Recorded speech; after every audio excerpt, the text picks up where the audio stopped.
Are you unknowingly allowing darkness into your life?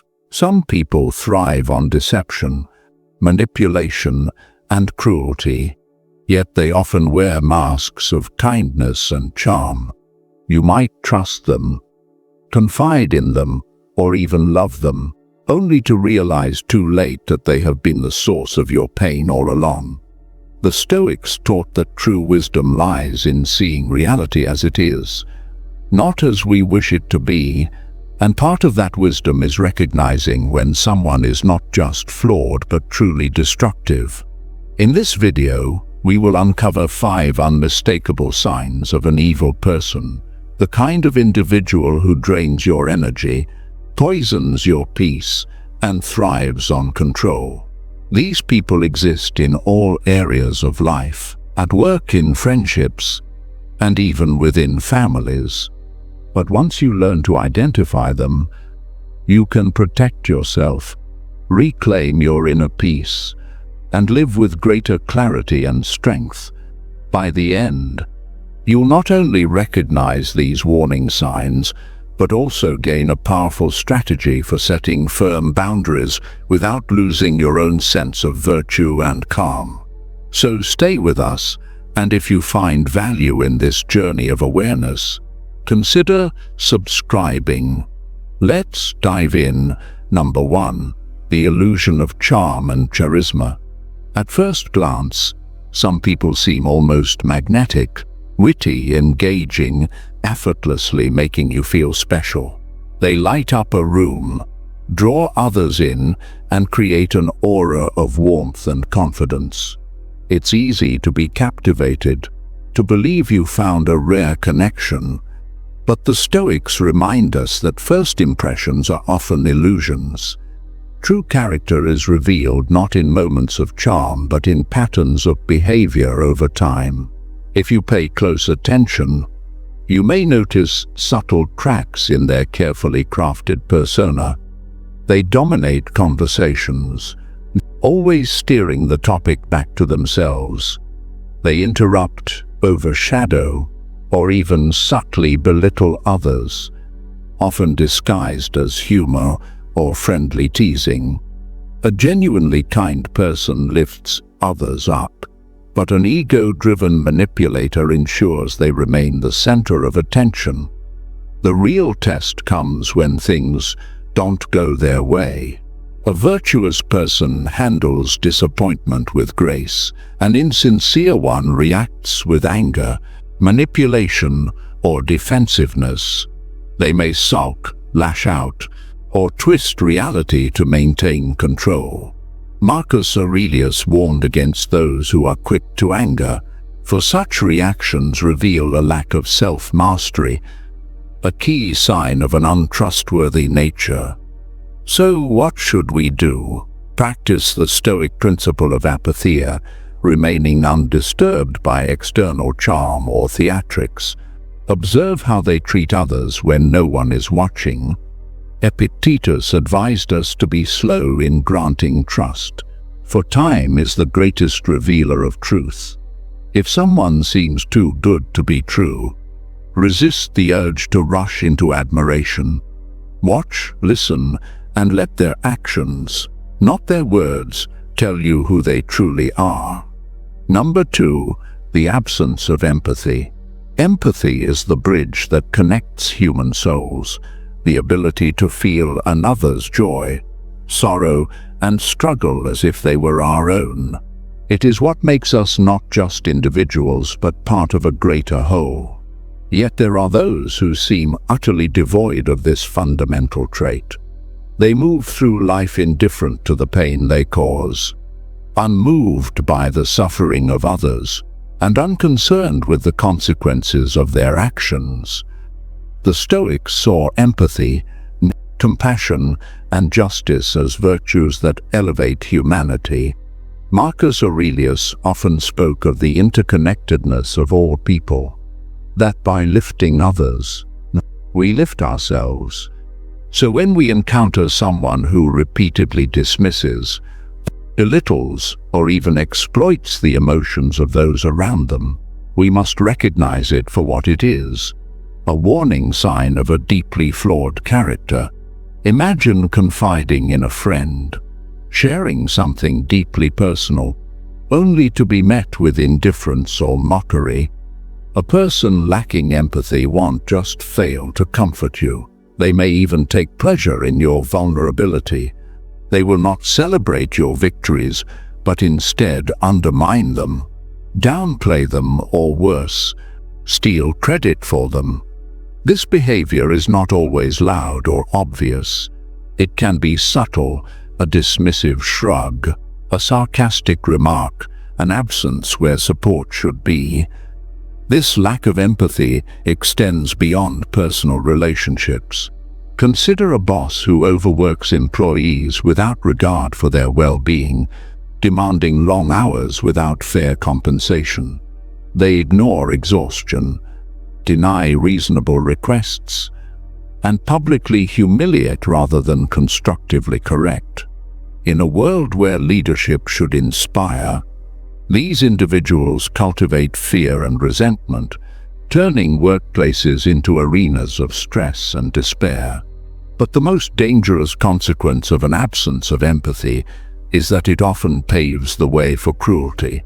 Without the ability to feel for others, a person has no moral restraint against harming them.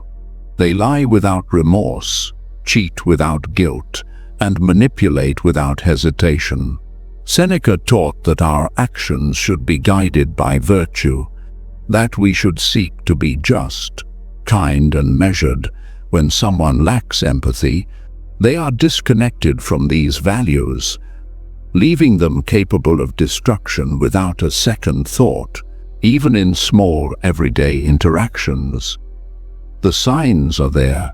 They interrupt conversations, making everything about themselves. They ignore distress when help is needed. They take but never give. These may seem like minor offenses, but together they form a pattern, one that reveals the truth of their nature. The Stoics remind us to observe, to discern, and to trust what we see rather than what we hope to believe. If you find yourself dealing with someone who lacks empathy, the wisest course is not to change them, but to protect yourself. The Stoics emphasize the importance of safeguarding one's peace, of setting firm boundaries against those who drain and diminish us. You do not owe your energy to those who show no regard for your well-being. Distance is not cruelty, it is self-preservation, and in preserving your own virtue, you ensure that you are not pulled into their darkness. Number 3, the subtle art of manipulation. Manipulation is the silent weapon of those who seek control. Unlike direct aggression, it operates in the shadows, twisting reality, distorting truth, and making you question your own mind. A manipulator doesn't overpower you. They bend your will until you surrender without realizing it. One moment, you feel confident in your judgment. The next, you're doubting yourself, unsure of what's real and what's imagined. The Stoics warned against allowing external forces to cloud our perception. If a man does not know to which port he is sailing, no wind is favorable, wrote Seneca. A manipulator's goal is to make you lose your sense of direction, to destabilize your thoughts so that they can steer you toward their own desires. This is why clarity of mind and unwavering self-awareness are essential defenses. One of the most insidious forms of manipulation is gaslighting, where a person makes you doubt your own memory or perception. You might recall a hurtful comment they made, but when confronted, they deny it ever happened. You're being too sensitive, they say. You always misinterpret things. Over time, this erodes your confidence in your own judgment, leaving you increasingly dependent on their version of reality. Manipulators are also masters at playing the victim. They use guilt as a tool. making you feel responsible for their happiness or well-being. Perhaps you have a friend who constantly complains about their problems, expecting you to drop everything for them. Yet they are never there when you need support. If you really cared about me, you'd do this, they insist, turning your kindness into an obligation. But, as Epictetus taught, we are responsible for our own emotions, not those of others. Recognizing this truth allows us to break free from such emotional blackmail. Another tactic manipulators use is deceptive flattery.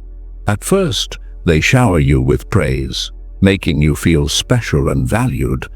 But over time, you notice that their compliments always come with expectations. Their approval feels conditional, something you must earn by complying with their wishes. The Stoics remind us that true self-worth comes from within, not from the fleeting approval of others. If someone's affection feels like a transaction, it's not genuine. Financial control is another powerful weapon of manipulation. Some will borrow money with no intention of repaying it, while others will seize control over finances to limit your independence.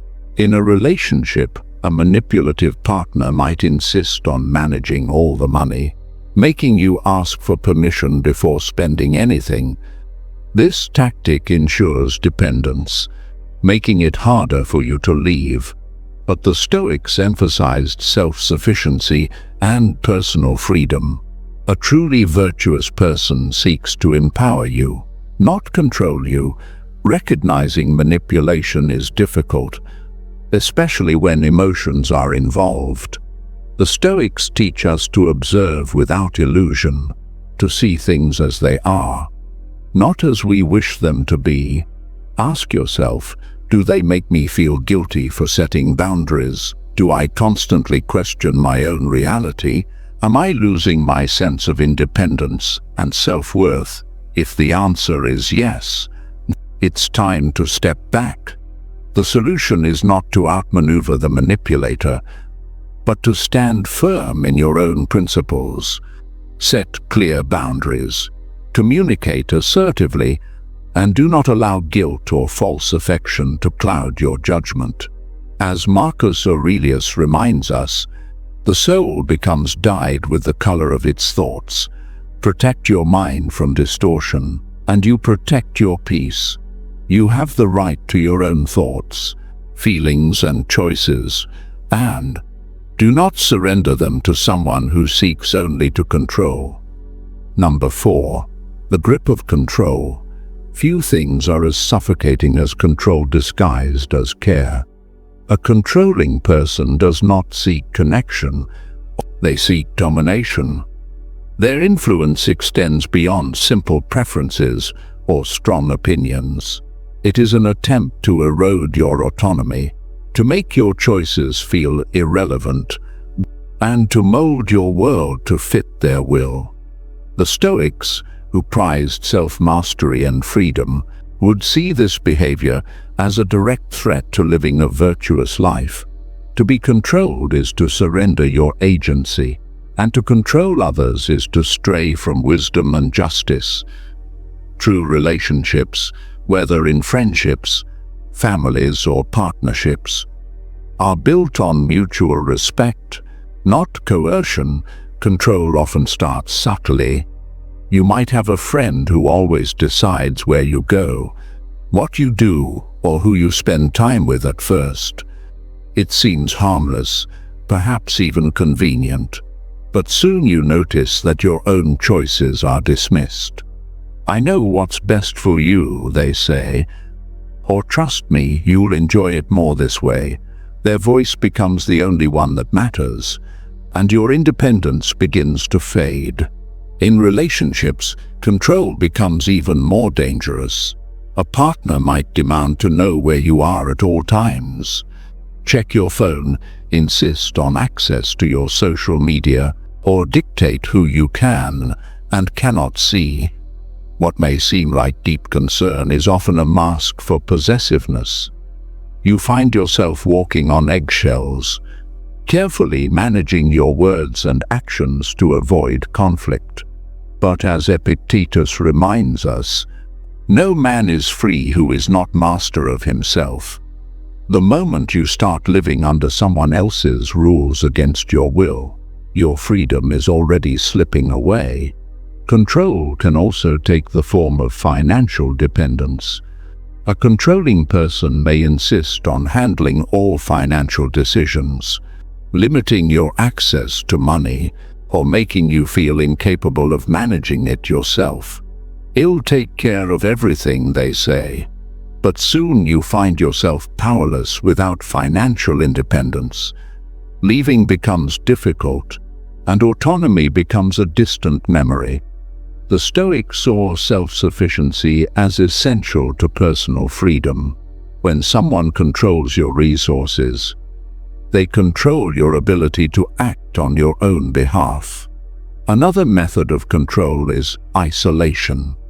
They chip away at your relationships, convincing you that your friends don't care about you, that your family doesn't understand you.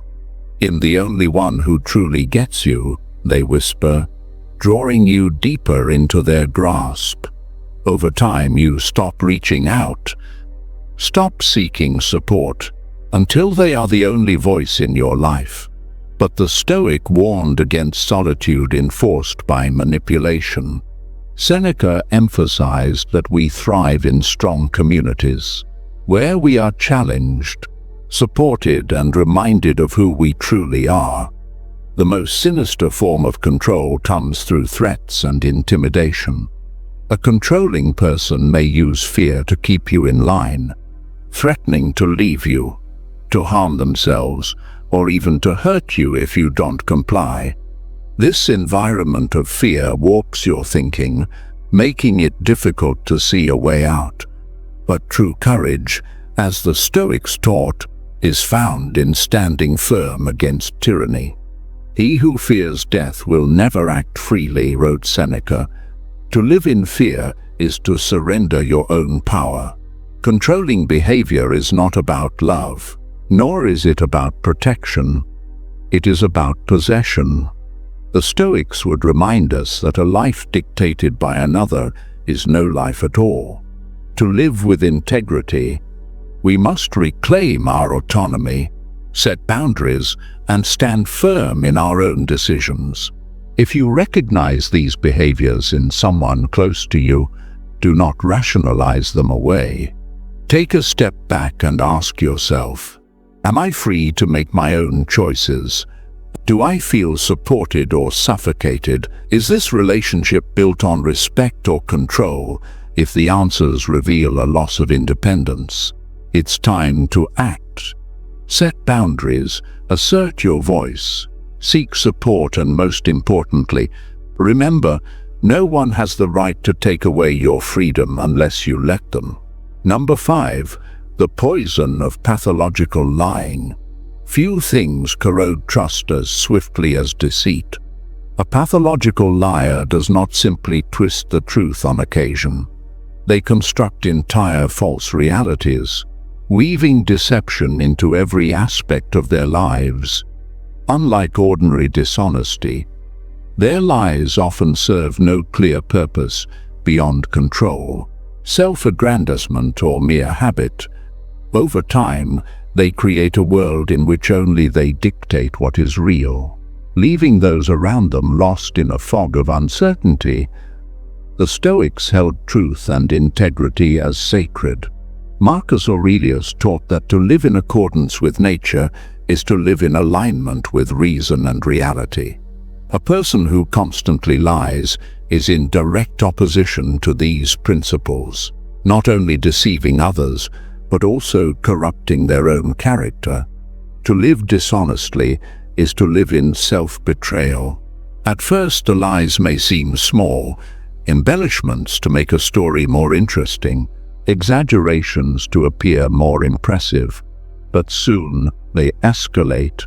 A pathological liar may fabricate entire events, take credit for achievements they had no part in, or weave intricate tales of hardship to gain sympathy. In doing so, they manipulate others into seeing them as more competent, more heroic, or more victimized than they truly are. In the workplace, such deception can be particularly destructive. A liar may inflate their contributions, spread false rumors to undermine colleagues, or distort reality to shift blame. They thrive in environments where truth is elusive, leaving others constantly second-guessing what they know. The Stoics would warn us to remain grounded in our own integrity, refusing to be drawn into deceitful games. As Epictetus said, it is not things themselves that disturb us, but our opinions about them. When faced with dishonesty, our power lies in how we respond, with clarity, wisdom, and restraint. In personal relationships, pathological lying is even more insidious. Imagine loving someone who constantly lies about their past, their whereabouts, their emotions. This creates a reality where you are always doubting, always questioning, never truly at peace. Over time, you may even begin to distrust yourself, wondering if you are simply imagining things. This is precisely what the liar wants, to keep you unsteady, confused, and reliant on them for truth. One of the most dangerous aspects of pathological lying is how convincingly it is performed. A skilled liar does not hesitate. Their falsehoods come smoothly, woven with just enough truth to make them believable. They may feign sincerity, naturalstein, and talmentai, show emotion, and offer intricate details, making their deception nearly impossible to detect at first. This is why the Stoic principle of vigilance is crucial. We must observe patterns, not just words. Does this person contradict themselves? Do they become defensive or aggressive when confronted? Do they shift blame onto others rather than take responsibility? A person of integrity admits faults. A liar doubles down, weaving an even tighter web of deception. Over time, constant exposure to lies erodes trust completely. Even if you catch them and they promise to change, the damage lingers. You may find yourself unable to believe them, no matter what they say. Suspicion takes root, and relationships become toxic battlegrounds of doubt and resentment. The Stoics teach us that trust, once broken, is difficult, if not impossible, to fully restore. So what can we do? We must set firm boundaries. If someone repeatedly distorts the truth, we must decide whether their presence enriches our lives or poisons them. Seneca reminds us that he who does not forbid sin commands it. To tolerate deception is to allow it to continue. The Stoics would advise us to act with wisdom, either addressing the behavior directly or, when necessary, walking away. You are not obligated to exist in someone else's illusion.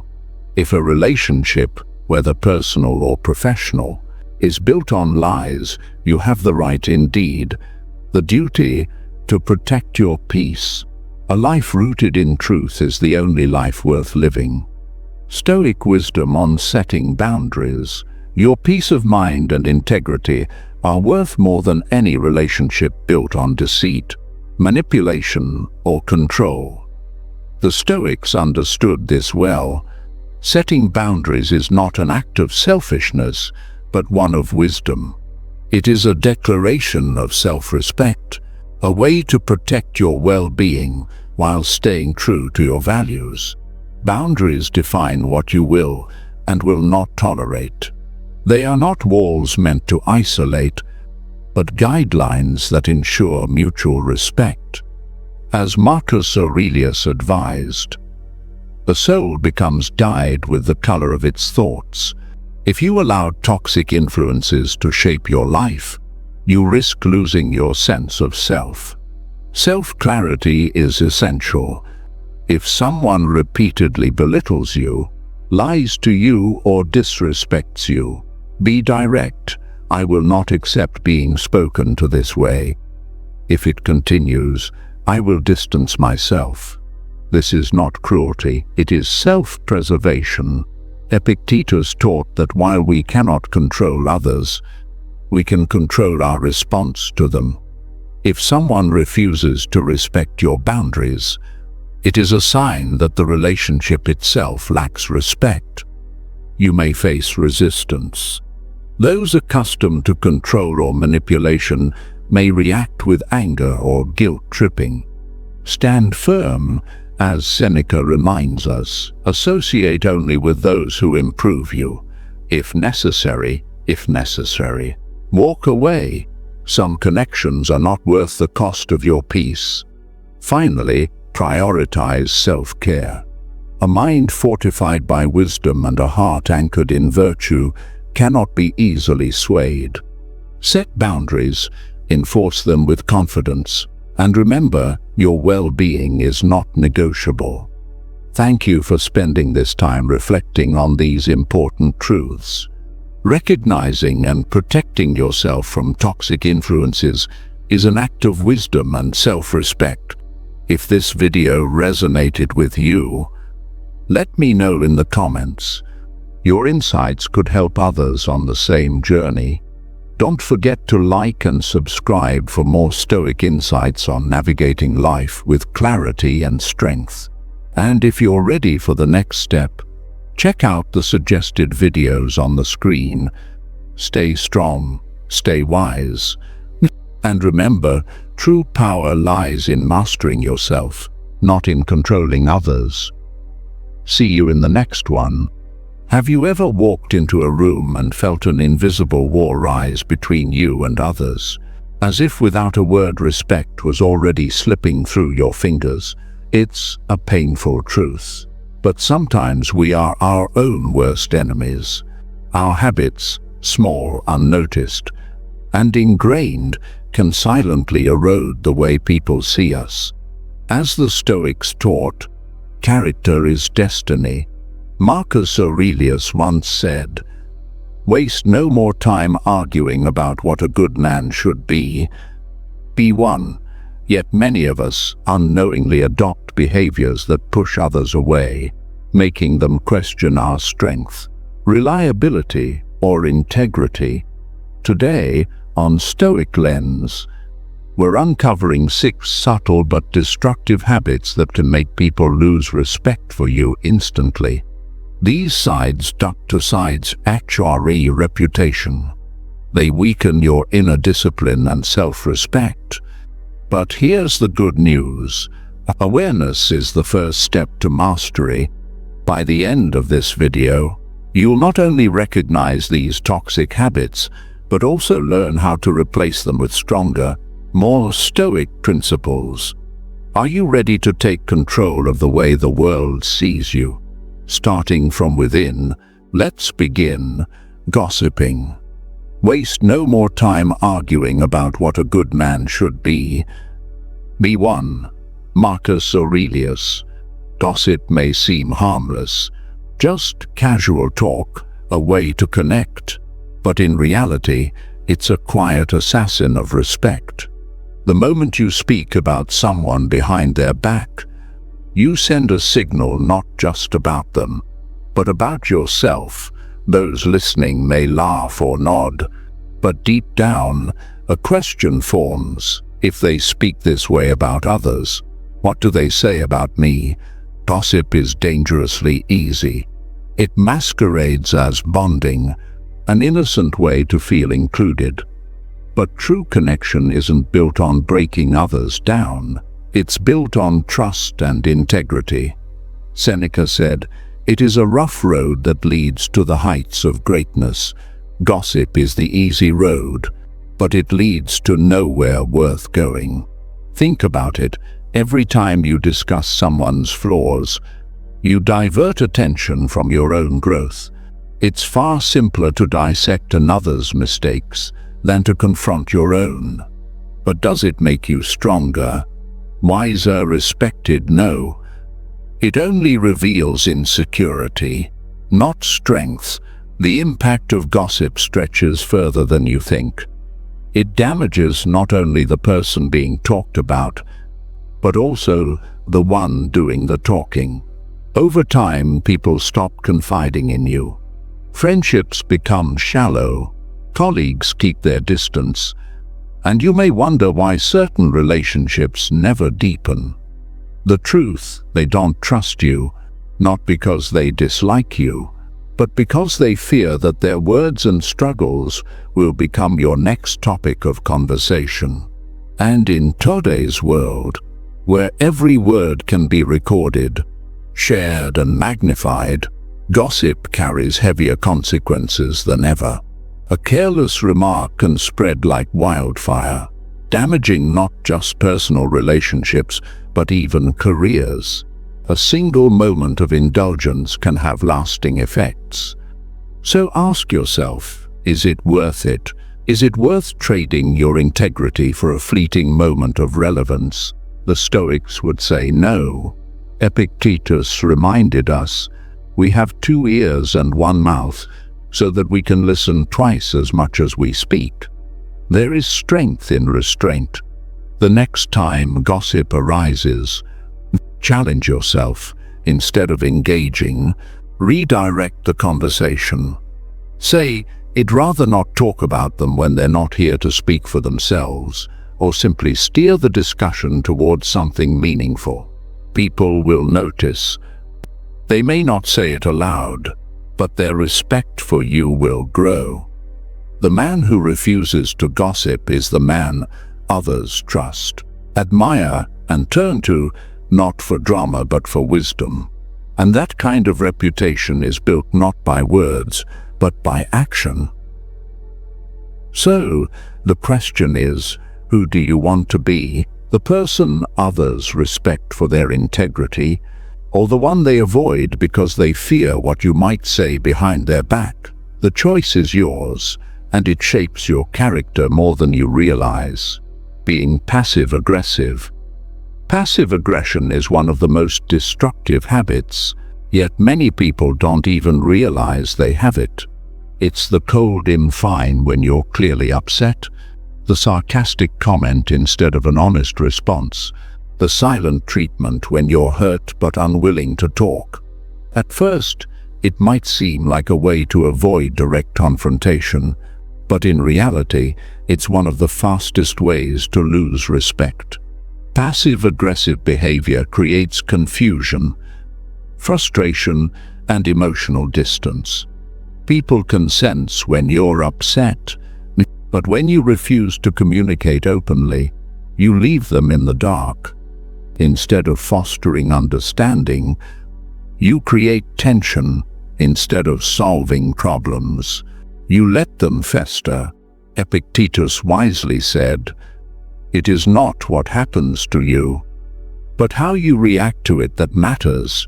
When you respond to difficulties with indirect hostility rather than clarity, you hurt not just others but yourself.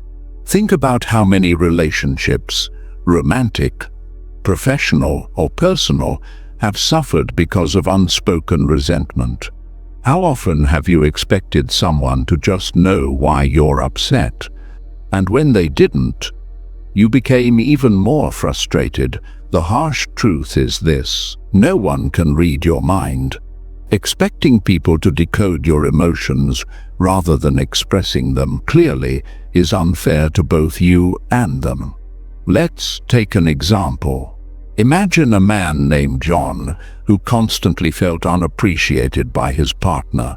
Instead of telling her how he felt, he would give her the cold shoulder, make snarky remarks, or sigh dramatically, hoping she'd figure it out.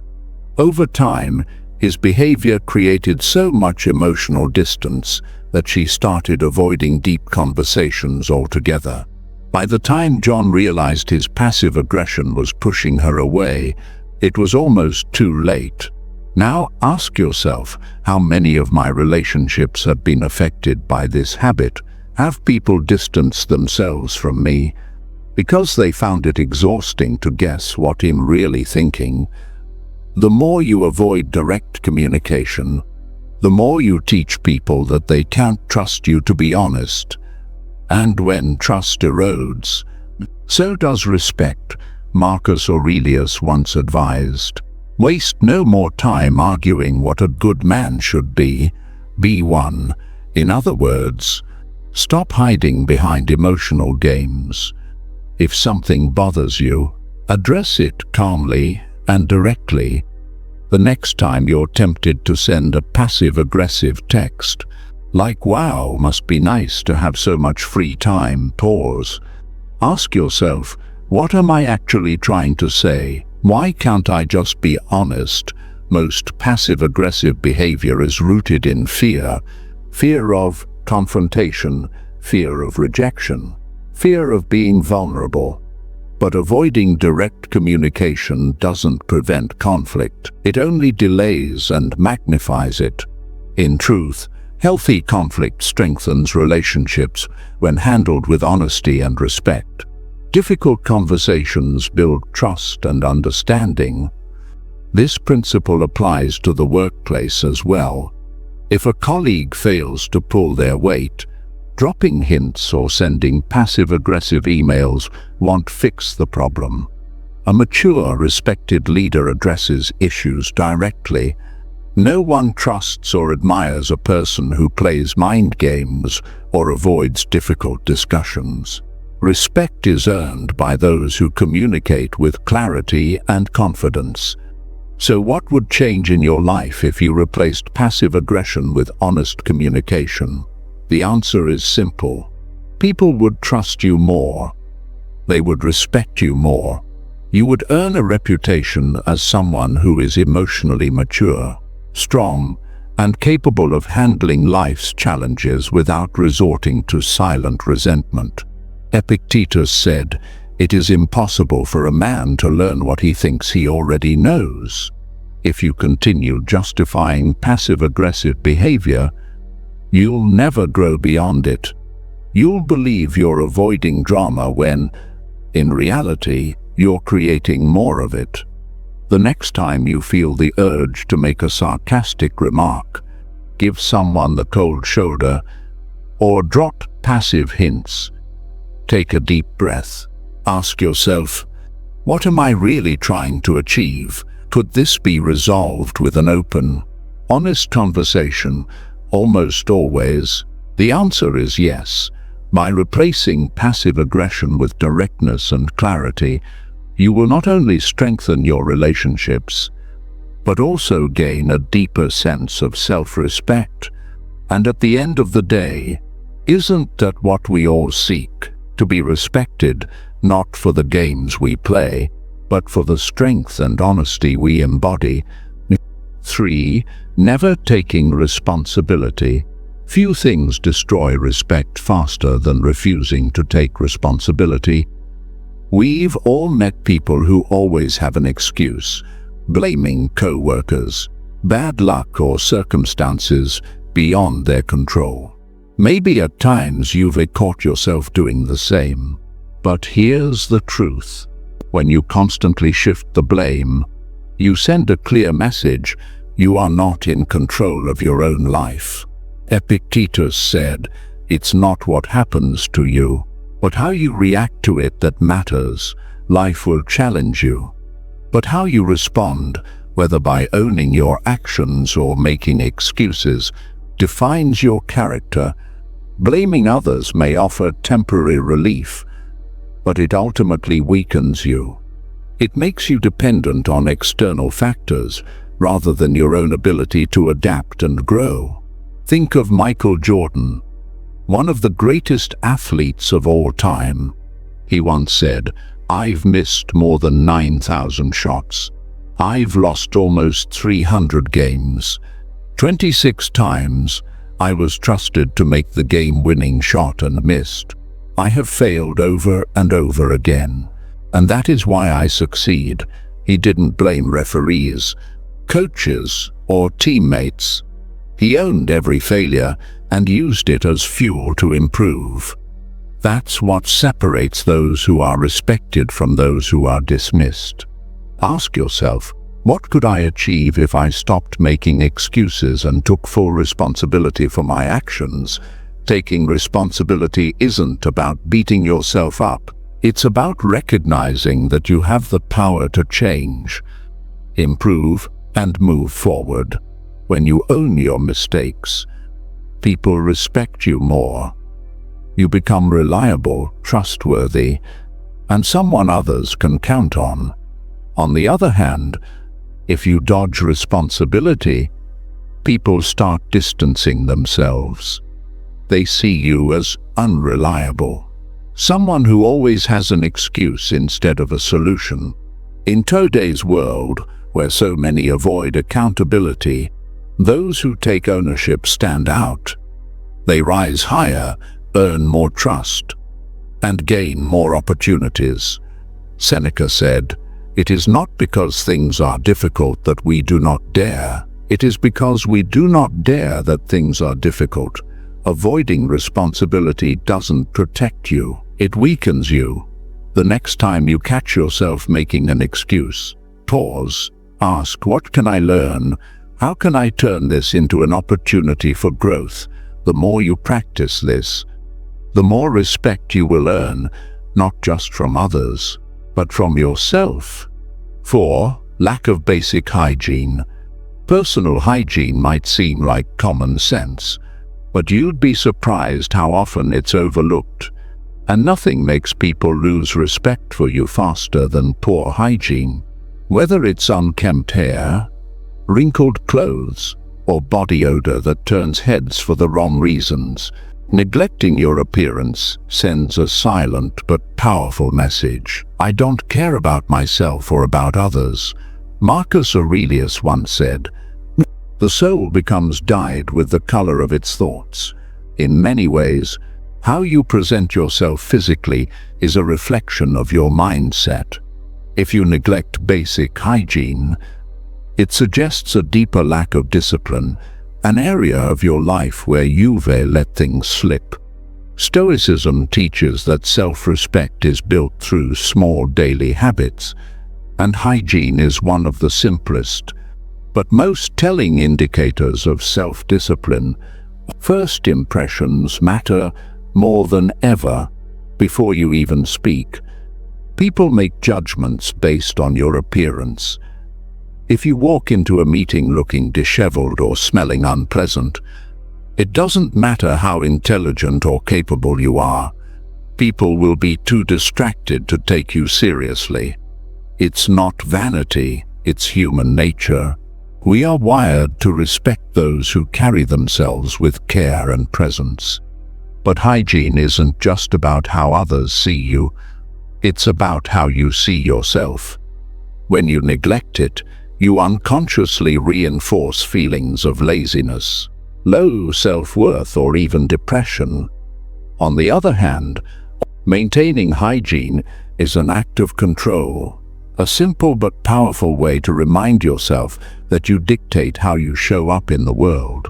Marcus Aurelius advised, "You have power over your mind, not outside events. Realize this and you will find strength, even in tough times." You can control how you present yourself. And let's be honest, good hygiene isn't a monumental task. Shower regularly, brush your teeth, wear clean clothes, and groom yourself. These small actions have a huge impact on your confidence and how others perceive you. When you look and feel your best, you naturally command more respect. People may never tell you outright that your hygiene is an issue, but they will act on it. They'll avoid sitting near you, engaging in long conversations, or inviting you to social events. It's not personal, they just don't want to be uncomfortable. And over time, this silent distancing can cost you opportunities, friendships, and respect. Seneca once said, "A gem cannot be polished without friction, nor a man perfected without trials." Self-improvement isn't just about deep philosophy or mental toughness. It's also about mastering the small, everyday habits, and something as simple as maintaining good hygiene is a reflection of that discipline. When you take care of yourself, you're telling the world and yourself that you are someone worth respecting. 5. Constant complaining. Nothing drains respect faster than someone who constantly complains. At first, venting might feel like harmless release, but when it becomes a habit, it sends a clear message. I focus on problems, not solutions. People don't admire those who always find something wrong. They respect those who rise above challenges. Think about the person at work who always complains. The boss is unfair. The workload is too heavy. The coffee is bad. At first you might sympathize, but over time their negativity becomes exhausting and you start avoiding them. Why? Because negativity is contagious. If you surround yourself with complaints, you start seeing the world through the same pessimistic lens. Complaining doesn't just push others away, it poisons your own mindset. Epictetus said, "It's not what happens to you, but how you react to it that matters." Life will always present challenges, but the way you respond, whether by seeking solutions or dwelling on problems, defines your character. Constant complaining is a sign of weakness, an unconscious declaration that you are powerless. But the Stoics remind us that we always have control over how we respond. Consider this: a man spends years complaining about his job, his boss, his co-workers, his salary. His friends listen at first, but eventually they grow tired of his negativity. He never takes action to improve his situation, find a new job, or even shift his mindset. In the end, his complaints not only make his work life miserable, but also push his friends away. The worst part, he never realizes that he was the source of his own unhappiness. Ask yourself, have I fallen into this habit? It's easy to get caught in a cycle of frustration, complaining about relationships, work, or life's daily inconveniences. But here's the truth. People respect those who seek solutions, not those who dwell on problems. More importantly, you'll respect yourself more when you develop resilience instead of bitterness. Marcus Aurelius wrote, "You have power over your mind, not outside events. Realize this and you will find strength." The next time you catch yourself complaining, pause. Ask yourself, can I change this? If yes, take action. If not, accept it and move on. This shift in mindset will not only improve your own life, but also change the way others see you. Complaining is a trap. It doesn't solve problems. It doesn't bring happiness. And it certainly doesn't earn respect. What does? Facing challenges with calm strength and wisdom. Instead of being the person who brings negativity into a room, be the one who brings solutions, perspective, and resilience. When you embody this mindset, not only will others admire you, you'll also feel more in control of your own life.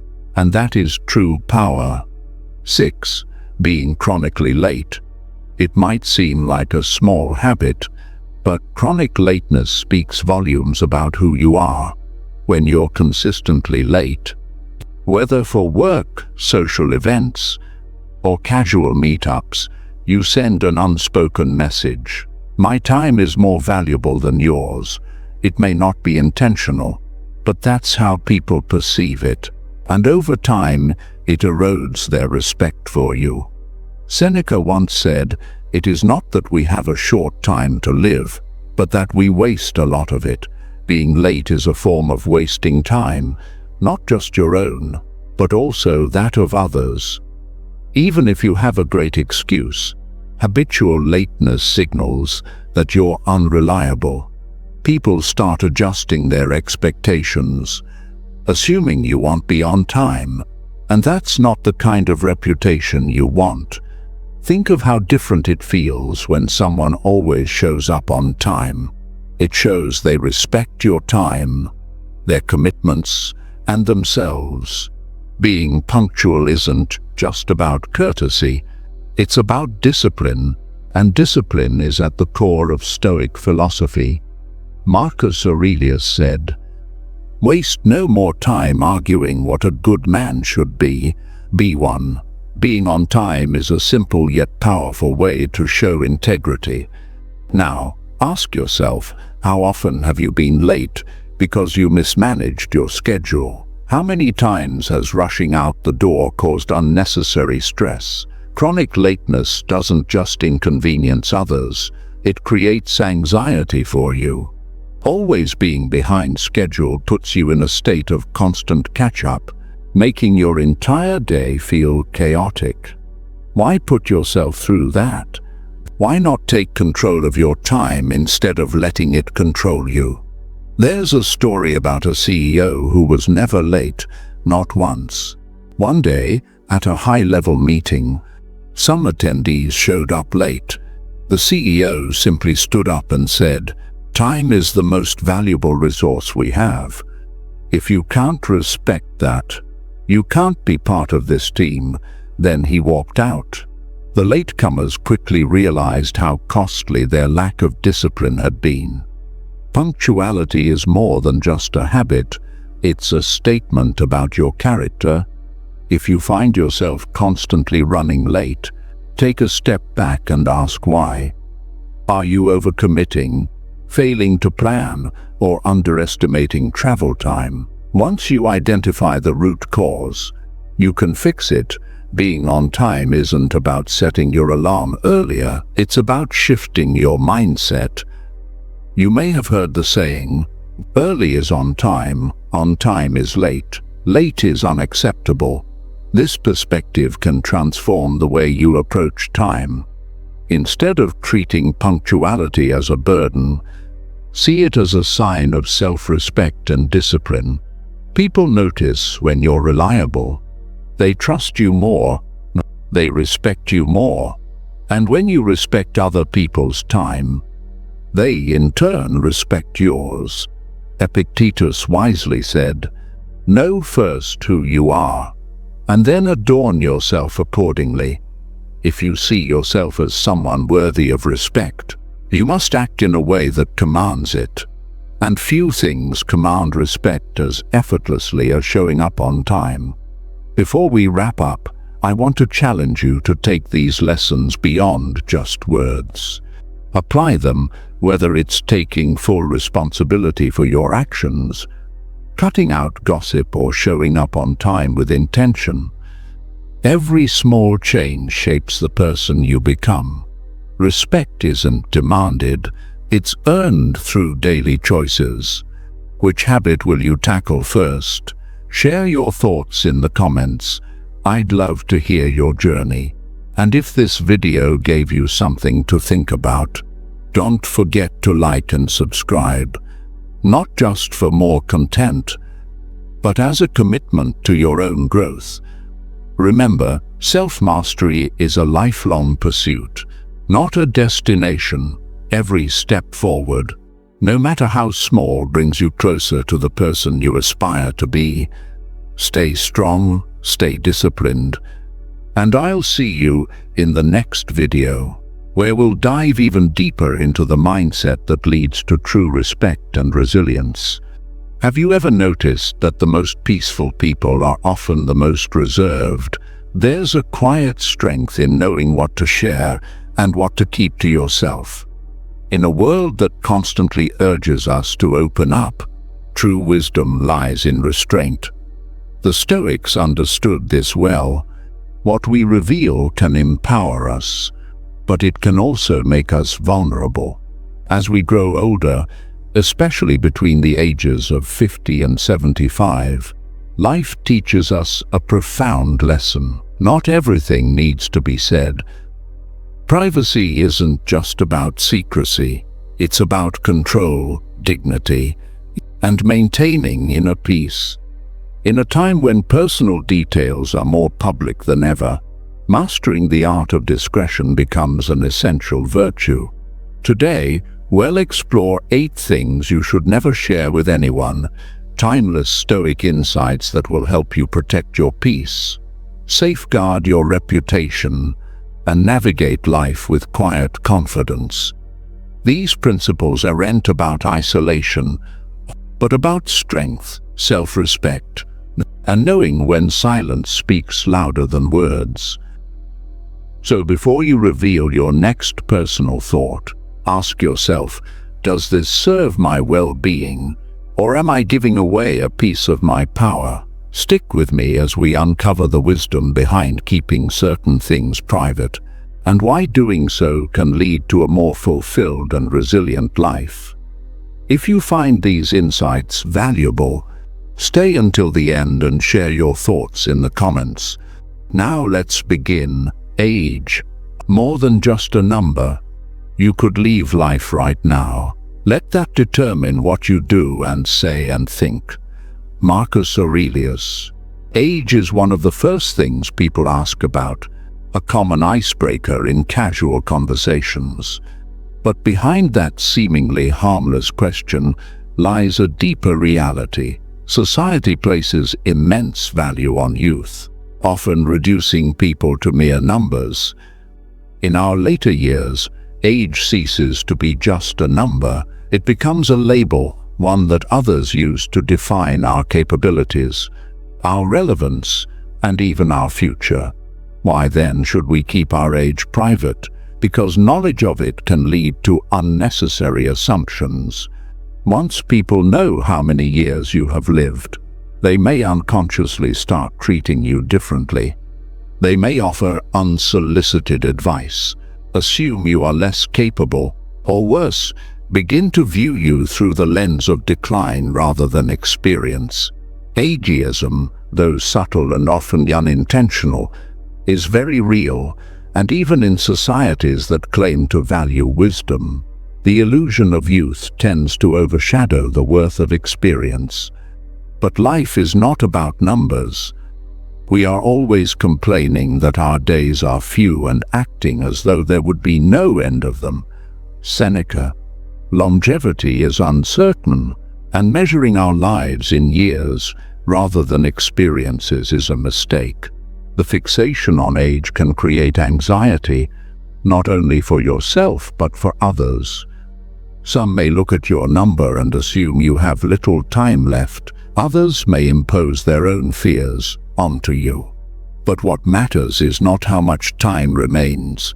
It is how you choose to live each moment. By keeping your age private, you free yourself from societal expectations. You define your own existence, unshackled by assumptions about what you should be doing at a certain stage in life. Your energy, your passions, your contributions, these are what truly define you. When you do not disclose your age, you allow others to see you for your wisdom, your strength, and your presence, rather than a number on a timeline. The Stoics remind us that death is inevitable, but the way we live is entirely within our control. The number of years behind you is far less important than the life within you. Instead of dwelling on how much time has passed, focus on what remains to be done. Keep your age private, not out of secrecy, but out of wisdom, because life is measured not in years, but in moments well lived. Money, financial privacy is key. Wealth consists not in having great possessions, but in having few wants. Epictetus. Money is an unavoidable part of life, yet it remains one of the most sensitive subjects. By the time you reach your 50s and beyond, your financial situation may be well established, or you may still be working towards security. Regardless of where you stand, The Stoics teach us that true wealth is not found in numbers, but in self-sufficiency and contentment. Why, then, should you keep your financial matters private? Because money, whether in abundance or scarcity, changes the way people perceive you. If you are wealthy, others may see you not as a person, but as a resource. Friends and relatives might begin to expect favors, loans, or financial support. Generosity, when assumed, ceases to be kindness. It becomes obligation. Resentment can grow, and relationships that were once genuine may turn transactional. On the other hand, if you reveal financial struggles, you risk being pitied, judged, or even looked down upon. In a world that often equates success with material wealth, people may assume you made poor choices or failed in some way.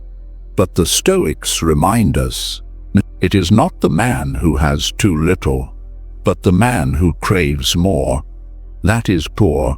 Seneca. Your worth is not found in your bank account, but in your character, your wisdom, and your actions. Keeping your financial affairs private preserves your dignity and autonomy. It protects you from unfair judgments and prevents your wealth, or lack of it, from defining you. The less people know about your money, the more freedom you have to live on your own terms without expectations or external pressures. There is an old adage, money talks, but wealth whispers. True prosperity does not need to be announced. Whether you have much or little, let your financial situation be your own business. In silence, there is strength. 3. Family secrets. The sanctuary of home. Be tolerant with others and strict with yourself. Marcus Aurelius. Family is both our greatest source of strength and, at times, our greatest challenge. The bonds we share with parents, children, siblings, and extended relatives are built over a lifetime, woven together with love, sacrifice, and inevitably moments of tension. Every family has its struggles, its misunderstandings, its untold stories.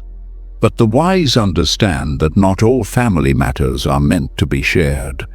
Why should family secrets remain private? Because trust, once broken, is difficult to repair. Sharing disagreements or personal conflicts with outsiders invites judgment, gossip, and interference from those who do not fully understand the depth of your family's history. Struggles that could have been resolved internally become public spectacles, and wounds that might have healed in silence are reopened by the opinions of those who were never part of the story. The Stoics remind us that we cannot control the words or actions of others, but we can control how we respond.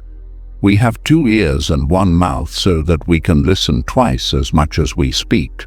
Epictetus. When it comes to family, silence is often the path of wisdom. Speaking too freely about internal conflict not only damages relationships, but also robs family members of the dignity and respect they deserve. Keeping family matters private does not mean ignoring problems or suppressing emotions. It means handling them with discretion, addressing conflicts directly rather than exposing them to the world.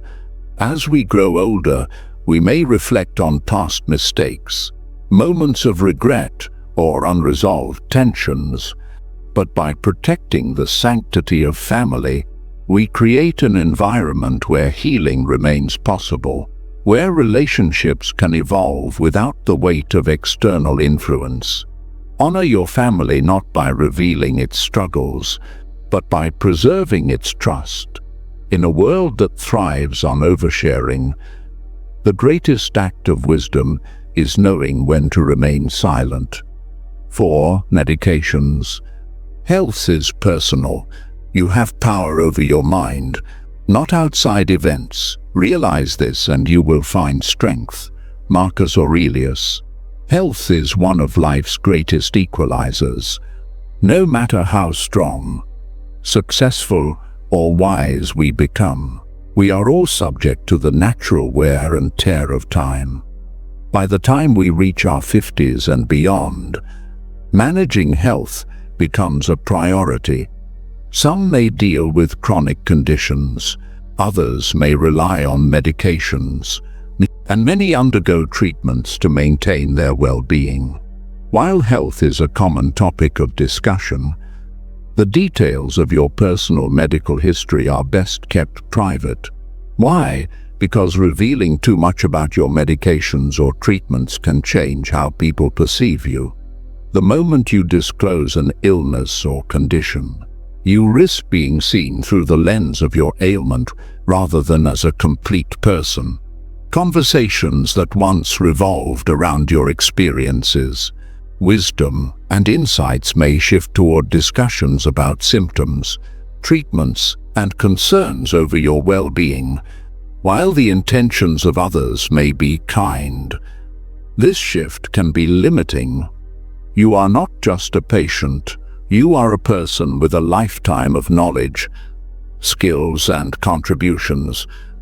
Moreover, sharing your health concerns often invites a flood of unsolicited advice. Friends and acquaintances may suggest alternative remedies, extreme diets, or miracle cures, often with little scientific backing. Though these suggestions are usually well-meaning, they can be overwhelming, misleading, or even dangerous. The Stoics remind us that external circumstances, including our health, are not entirely within our control, but our response to them is. Sometimes even to live is an act of courage. Seneca. Another crucial reason to maintain privacy is to protect your peace of mind. When others know too much about your health, it can lead to unnecessary worry, judgment, or pity. Some may start treating you differently, assuming limitations where none exist. Others may see your struggles as a reflection of weakness, when in reality, managing health challenges requires incredible resilience. By keeping your medical matters private, you maintain control over your own narrative. You decide how you wish to be seen on your own terms, not through the filter of someone else's concern. This does not mean that you should suffer in silence. Seeking professional advice and confiding in trusted loved ones is essential, but broadcasting your health struggles to a wider audience often does more harm than good. The Stoics teach us that strength is not found in lamenting our burdens, but in carrying them with dignity. Your health is yours alone. Guard it not just physically but emotionally and mentally. Share wisely, protect your peace, and remember that your true self is far greater than any condition or treatment. 5. Sexuality. Intimacy is sacred. The happiness of your life depends upon the quality of your thoughts. Marcus Aurelius. Sexuality is one of the most profound aspects of human existence. It is not merely about physical connection, but about trust, vulnerability, and emotional depth. Contrary to societal misconceptions, intimacy does not fade with age. It evolves. For many, love and connection become even richer as the years pass, shaped by experience, mutual understanding, and a deeper appreciation for companionship. Yet, in a world that often sensationalizes or stigmatizes the intimate lives of older adults, discretion is not just wise, it is necessary. The Stoics remind us that what is sacred should be guarded. Intimacy is a deeply personal matter, not a subject for public discussion. When details of one's private life are shared too freely, they become subject to misinterpretation, eye, judgment, and even ridicule. People impose their own beliefs, biases, and assumptions, reducing something meaningful to mere gossip or speculation. Keeping your intimate life private is not about shame, it is about respect. If you enjoy present pleasures in such a way as not to injure future ones, Seneca said, speaking too openly about one's romantic life can erode the very bond that makes it special. Intimacy flourishes in privacy. It is nurtured by the quiet trust between two people, not by the opinions of the outside world. When you reveal too much, you risk allowing others to intrude upon something that should remain between you and your partner alone. Furthermore, as we age, our desires and needs may change, but the importance of dignity and discretion remains constant. Sharing too much can invite unnecessary scrutiny, making something personal into a subject for debate. By keeping your private life just that, private, you maintain control over your own story. The Stoics teach us that wisdom lies in restraint, that strength is found in silence, and that true fulfillment does not require validation from others. Let your intimate life be a source of joy, not a spectacle. Protect what is sacred, and in doing so, preserve its meaning. Charity, the quiet power of giving. Do not waste what remains of your life in speculating about others. It is not to be lived by reference to others, but by following the inner light. Marcus Aurelius, true generosity needs no audience. Giving, whether in the form of money, time, or support, is one of the highest expressions of virtue. Yet, in a world where public recognition is often mistaken for genuine virtue, the quiet act of charity has become a rarity. The Stoics remind us that goodness is its own reward. The moment we seek praise for our generosity, we dilute its purity. Why should charity be kept private? Because giving should be about the recipient, not the giver. When we announce our acts of kindness, we risk turning them into tools for validation. We shift the focus from helping others to being seen as generous. A donation made in silence carries more weight than one accompanied by applause. It speaks to an inner strength, giving because it is right, not because it is noticed. Seneca, the Stoic philosopher, warned against giving with expectation. A benefit is rendered worthless by the expectation of gratitude. The moment charity is tied to recognition, it loses its nobility. A truly virtuous person gives without the need for acknowledgement, without tallying favors, and without seeking reciprocation. To give quietly is to give freely, beyond personal integrity. Keeping charity private also protects those we help. Not everyone wishes to be seen as a recipient of aid. Many people take pride in their independence, and publicizing their struggles can rob them of their dignity. By giving discreetly, we allow others to maintain their sense of self-respect. The most meaningful acts of kindness are those that lift others up without making them feel small. In the end, the measure of charity is not in its recognition, but in its impact. The best gifts are those given in silence. The most powerful kindnesses are those unseen. Wealth, time, and resources are merely tools. Their true value lies in how we use them. Let your generosity be a reflection of your character, not a performance for the world to see. Honor protecting your reputation. It is not what happens to you, but how you react to it that matters. Epictetus, honor is not something you demand. It is something you earn. It is not built on words, but on actions cultivated over a lifetime of discipline, integrity, and quiet strength. By the time we reach our 50s and 60s, we have likely accomplished much, raising a family, building a career, contributing to our community. But the Stoics teach us a crucial lesson. True honor requires no announcement.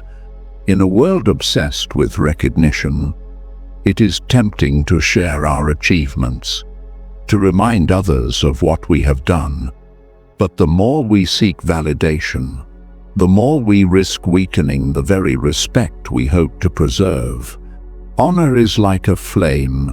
It shines brightest when it is steady and unshaken, but too much air can cause it to flicker and fade. Seneca warned against the need for external approval. It is the mark of an unstable mind to seek admiration from others. If your worth depends on recognition, then it is not truly yours. It is borrowed, fragile, and dependent on the opinions of those who may not always hold you in favor. The Stoic path is one of quiet confidence. Let your actions speak for you. Let your legacy be felt, not flaunted. Moreover, constantly speaking of your accomplishments can create unintended consequences. It may invite envy, breed resentment, or make others feel inadequate. A person who frequently reminds the world of their successes risks being seen not as honorable, but as boastful. Respect is not demanded. It is given freely by those who recognize true virtue. By keeping certain aspects of your life private, your achievements, your contributions, your personal victories, you protect your dignity. You allow others to see you for who you are, not just for what you have done. In the end, the most honorable individuals are not those who proclaim their greatness, but those who carry it with quiet grace. Honor is not a performance. It is a way of being. Live in a manner that commands respect, and you will never need to ask for it. 8. Insults. Letting go of past hurts. If someone is able to provoke you, realize that your mind is complicit in the provocation. Epictetus said insults, slights, and moments of humiliation are inevitable parts of life. No one walks through the world unscathed. We are misunderstood, criticized, and sometimes deliberately hurt. But the real question is, will we carry these wounds with us, or will we choose to set them down? The Stoics understood that clinging to past insults only deepens our suffering. When we constantly replay the words of those who have wronged us, we allow them to live rent-free in our minds. We give their insults power, turning fleeting moments of disrespect into lifelong burdens. But why let another's careless words dictate your peace? True strength lies in letting go, in refusing to be defined by past offenses. You have power over your mind, not outside events. Realize this, and you will find strength. Marcus Aurelius talked about past insults. Revisiting old wounds and seeking validation from others only reinforces their grip on us. Each time we retell a painful story, we reopen the wound, keeping the pain fresh. Others may sympathize, but they cannot remove the weight from our shoulders. Only we can choose to release it. Forgiveness in the Stoic sense is not about excusing others. It is about freeing ourselves. It means deciding that the past no longer has control over our present. It means recognizing that insults say more about the person who delivers them than the one who receives them. By keeping these experiences private, we give ourselves the chance to heal in silence, without the distortions of external opinions or misplaced pity. To carry anger is to chain ourselves to those who have wronged us. To let go is to reclaim our freedom. The choice is ours. As you continue your journey through life, Remember this, wisdom is not just about what we know, but also what we choose to keep within. Silence is not weakness, it is power. What we guard in privacy often holds more strength than what we share with the world. By protecting these 8 aspects of your life, you preserve your peace, your dignity, and your autonomy. If this video resonated with you, let us know. Comment 1 if you found it insightful, or 0 if you see things differently. Your thoughts matter, and if you believe in the value of inner strength and quiet wisdom, consider liking this video and subscribing for more content on Stoic philosophy and timeless life lessons. Stay mindful, stay resilient, and remember, true power comes from within. See you in the next video, where we'll explore more ways to cultivate wisdom and live with greater purpose. Have you ever walked away from a conversation wishing you had said less or nothing at all? In a world that never stops talking, silence has become a rare and powerful virtue. We're surrounded by noise, opinions, arguments, constant reactions. But the Stoics knew something we often forget. The most commanding voice in the room is sometimes the one that chooses not to speak. Marcus Aurelius once wrote, "You always own the option of having no opinion." That wasn't indifference, it was mastery. Silence, when chosen with wisdom, is not weakness, it's strength under control, a form of resistance, a way to rise above chaos without adding to it. But when is silence more than just golden? When does it become necessary? Today we'll explore 9 moments in life when silence isn't just wise, it's transformational. Moments when keeping your mouth shut could protect your peace, sharpen your judgment, and earn you quiet respect. If any part of you is tired of reacting and ready to respond with intention, this journey is for you. Take a breath, settle in, and let's begin. Number 1, when being criticized unfairly. Have you ever been hit with a comment so off base, so wildly unfair, that your whole body tensed up? Maybe a colleague blamed you for a failed project you barely touched, or a friend twisted your words and painted you as the villain in a story that never happened. It stings because it feels unjust, and your first instinct is to fight back, to defend, to correct the record. But what if those very moments, the ones that make your blood boil, are actually the perfect training ground for strength? The Stoics believed that external insults are powerless unless we give them permission to affect us. As Emperor Hadrian once wrote, "It is not the words of others that harm us, but our interpretation of them. The insult doesn't wound you, your reaction does, and that's within your control." Imagine you're at a family dinner. Out of nowhere, your uncle, a self-proclaimed financial guru, remarks, "I'm honestly surprised you're still getting by with your spending habits. You could list every smart decision you've made, bring up your savings account, maybe even throw in the time he lost money on a bad investment." But a Stoic would choose a different path. They would pause, breathe, and understand this is not about truth, it's about projection. His comment says more about his own insecurities than your financial reality. Seneca, another great Stoic thinker, taught that criticism, especially the unfair kind, is a mirror. Sometimes it reflects more of the speaker than the target. But even in the worst of insults, there may be a sliver of insight. Could it be time to revisit your budget? Adjust your habits if so. Use the criticism, not because it was fair, but because you are wise enough to grow from anything. And then, let silence do the rest. Not every attack deserves a response. Sometimes the most powerful move is none at all. Like a fighter who never throws a punch. Just stand still while the other tires themselves out. Your silence exposes their noise. So next time you're unfairly criticized, ask yourself, is this really about me?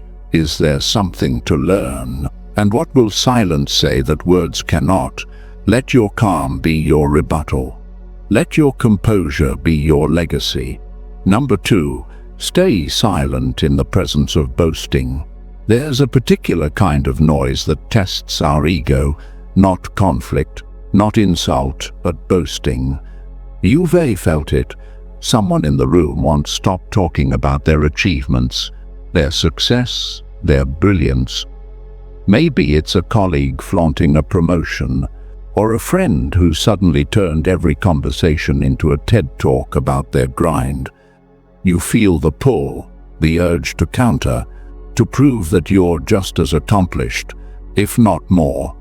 But here is where Stoicism steps in. The Stoics teach that real confidence has nothing to prove. Marcus Aurelius put it simply, waste no more time arguing what a good man should be. Be one. In other words, don't get drawn into the contest. Let your actions speak, not your words. Imagine this. You're at a dinner and one guest, let's call him Victor, is in full performance mode. He's recounting his recent real estate deal, his meditation streak, and how he now runs 5 miles before sunrise. You consider jumping in with your own quiet wins, but you don't. Instead, you listen, you stay silent, not because you're impressed, but because you don't need validation. That silence rooted in self-assurance is what sets you apart. It's not passivity, it's poise. Seneca reminds us, it is a great thing to know the season for speech and the season for silence. In moments of empty boasting, silence becomes your strength. It shows you're not measuring yourself by someone else's yardstick. You're on your own path, calm, focused, steady. Epictetus took it even further. If you want to improve, be content to be thought foolish and stupid. Why? Because when you stop needing to be seen, you begin to truly grow. So next time you're surrounded by self-congratulation, don't compete, don't compare. Just listen, smile, let others reveal their hunger for attention, while you remain grounded in your own quiet confidence. Because sometimes the most powerful presence in the room is the one that says nothing and still commands respect. Number 3, when dealing with anger, anger is like a sudden storm. It hits fast, blinds us, and leaves behind regret in its wake. 1 minute you're calm, the next you're on fire. Your heart races, your thoughts spin, and reason disappears. And yet, the truth is simple. Anger only has as much power as we allow it to have. The Stoics never said we should suppress anger. They taught us to understand it, to master it, because real strength isn't about never feeling anger, it's about not letting anger make decisions for you. Imagine this, you're exhausted, standing in line at the grocery store. Finally, it's your turn when someone boldly cuts in front of you. No apology, no glance, just blatant disrespect. Your fists clench, your mind starts scripting the perfect comeback. But then you pause. That pause is everything. In that silence, you've done what most people can't. You've chosen mastery over reaction. As Emperor Antoninus Pius once advised, let not your mind run on what you lack as much as on what you have already. In this case, you have the power to choose peace. Anger feels like defense, but more often it's destruction. A sharp retort at a coworker might cost you trust. Yelling at a loved one might cause wounds that linger. The Stoics understood this well. They believed the consequences of anger are nearly always worse than its cause. That doesn't mean you become passive or let people disrespect you. It means you learn to respond with intention, not impulse. And when something truly needs to be addressed, you handle it with clarity, not rage. The Stoic philosopher Mucius Rufus taught that most anger comes not from events themselves, but from our expectations. We expect fairness, kindness, and order. When life doesn't meet those ideals, frustration follows. But if you shift your perspective, if you stop expecting the world to act as you wish, you begin to regain control. Silence in the heat of anger isn't weakness, it's strategy. It buys you time to think, to breathe, to redirect that energy into something that serves you. Anger, when transformed, can fuel progress, but when left unchecked, it burns everything, including you. So next time fury rises, choose silence. Let it be the space where your better self steps in. Number 4, stay silent in the face of false rumors. Rumors are like smoke. They drift fast, cloud judgment, and often leave a stain long after the fire dies down. One person whispers, another embellishes, and soon you're the subject of a story that bears little resemblance to truth. The urge to respond is immediate, to defend, to correct, to make it stop. But here's the Stoic response: don't, because sometimes silence is stronger than any speech. When people spread lies or twist your words, your first instinct might be to chase every rumor down, to explain, to plead your case. But in doing so, you can end up fueling the very thing you're trying to extinguish. As Seneca wisely said, time discovers truth, and truth, unlike gossip, needs no defense. It only needs patience. Silence in the midst of slander is not weakness, it's discipline. It's choosing not to dignify falsehoods with your energy. Marcus Aurelius reminds us, you have power over your mind, not outside events. The opinions of others are beyond your control, but your response is entirely yours. Imagine you're at work, and suddenly there's talk that you're the reason a project failed. You know it's untrue. You want to clear your name. Send that email, confront the source. But you don't. Instead, you stay composed. You let your actions speak. You let time do its work. And what happens? The rumor fades. The truth, slow but steady, rises to the surface. And people begin to see not just the facts, but your poise under pressure. That's the power of Stoic silence. It's not about ignoring injustice. It's about refusing to let lies pull you into a game you didn't ask to play. You stay focused on what you can control: your work, your values, your integrity. Rumors may circle, but character stands still. So the next time false words fly around you, resist the urge to react. Say nothing, stand firm. And remember, those who know you won't be swayed by whispers, and those who are swayed were never worth convincing. Number 5, how to deal with loss. Loss has a way of stopping time. The world moves on, traffic flows, conversations carry on, but inside everything is still. There's a silence that follows, not empty, but heavy. It fills the spaces where laughter used to live, lingers in memories that now echo with absence. In that silence, many try to escape through distraction, noise, or numbing the pain. But Stoicism offers a different way. It doesn't ask us to deny grief, but to face it, to transform it from something that breaks us into something that builds us.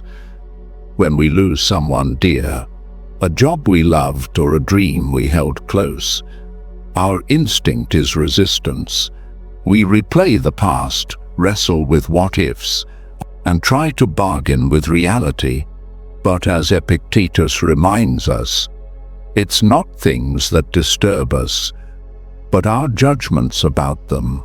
We can't undo what has happened, but we can choose how we respond. Seneca once said, "The day we fear as our last is but the birthday of eternity." That perspective reframes loss, not as the end, but as a transition. Pain is natural, but so is growth. Silence in the face of loss isn't a void. It's a vessel, a space to reflect, to feel, to heal. Grief is not a weakness, it's the cost of deep connection. The pain we feel is a reflection of how much something mattered. That meaning doesn't vanish, it evolves. The Stoics believed that every challenge, no matter how painful, is a chance to return to what matters most: virtue, resilience, and gratitude. Even in sorrow we can find strength.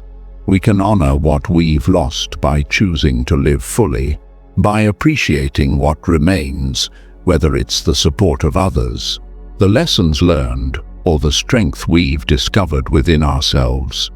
Loss will visit all of us, but how we meet it, that defines who we become. So, when grief comes, don't rush to silence it. Sit with it, breathe through it, let it carve depth into your soul. And when you're ready, carry what you've lost, not as a burden, but as part of your journey forward. Number 6. Navigating ignorance with Stoic grace. We've all met them, people so convinced of their own knowledge, yet everything they say reveals how little they truly understand. It could be a colleague confidently giving wrong instructions, or an online commenter arguing with passion, but no facts. It's both amusing and frustrating. But in these moments, the Stoic doesn't lose patience. They practice discipline. Rather than reacting with irritation, Stoicism invites us to see ignorance not as a threat, but as an opportunity to strengthen our own character.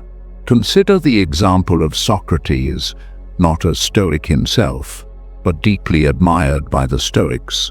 He never shouted, never belittled.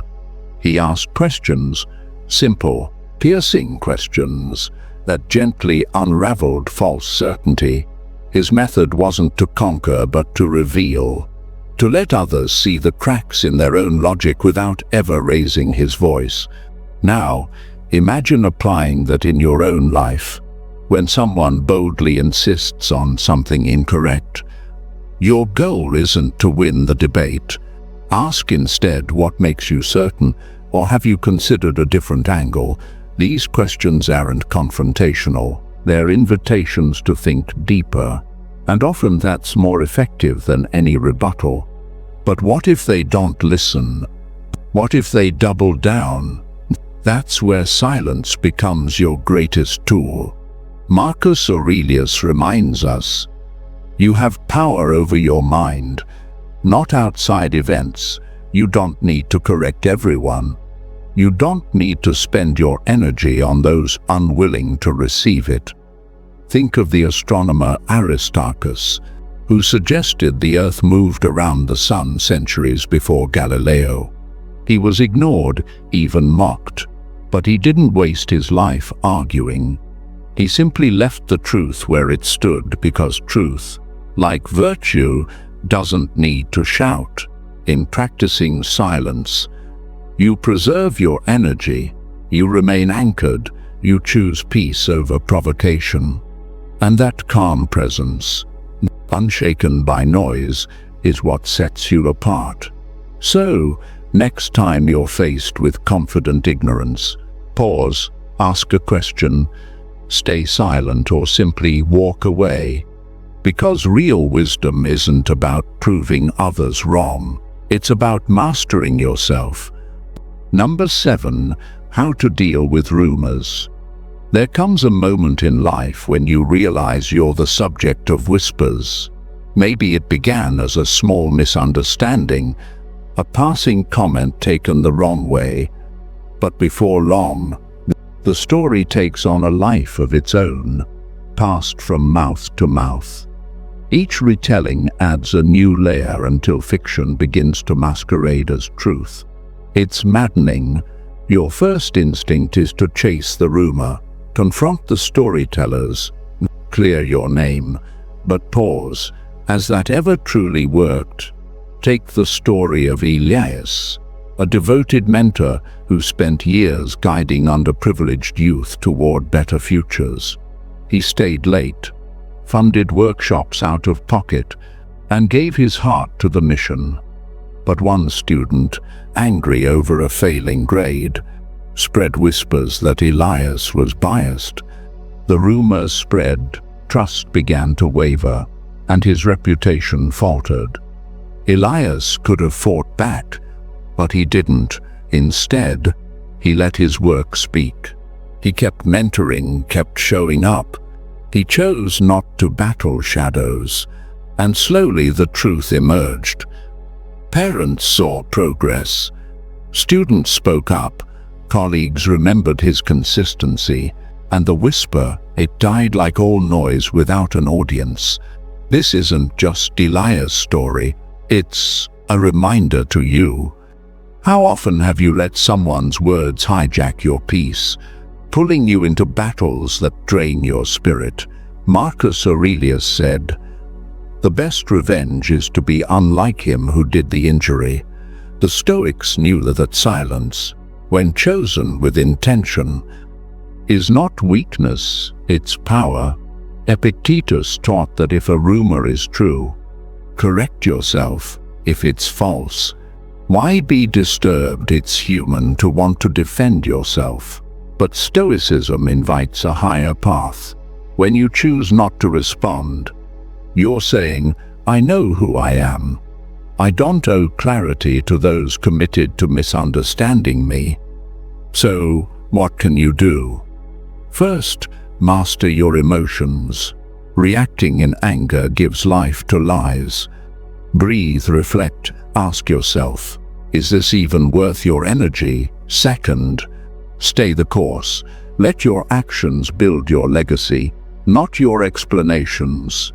Because in the end, it's not the rumor that defines you, it's your response to it. Let your silence echo louder than their noise.